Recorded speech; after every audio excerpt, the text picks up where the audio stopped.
Game Sungai புலு ஆற்றுக்கு அருகே ஏற்பட்ட நீர்ப்பெருக்கில் ஆடவர் ஒருவர் இறந்ததோடு மற்றொருவர் மூழ்கி இருக்கலாம் என அஞ்சப்படுகிறது. 27 வயதுடைய பாகிஸ்தான் ஆடவரின் சடலத்தை மீட்பு குழுவினர் நேற்று மீட்டனர். மற்றொரு பாகிஸ்தான் நபர் காணவில்லை என்று அறிவிக்கப்பட்டுள்ளது.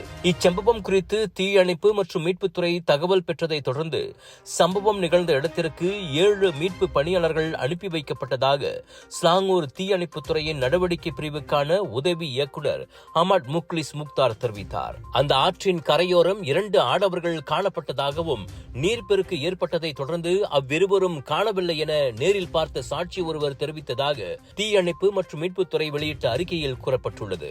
அதனைத் தொடர்ந்து அவர்களை தேடும் மற்றும் மீட்பு நடவடிக்கை உடனடியாக மேற்கொள்ளப்பட்டது. காணாமல் போனவர்களில் ஒருவர் இன்னும் கண்டுபிடிக்கப்படவில்லை. அவர்கள் காணாமல் போன இடத்திலிருந்து 2 கிலோமீட்டருக்கு அப்பால் ஜலான் ரஹீடின் பாலத்திற்கு அருகே ஒருவரின் சடலம் மீட்கப்பட்டது.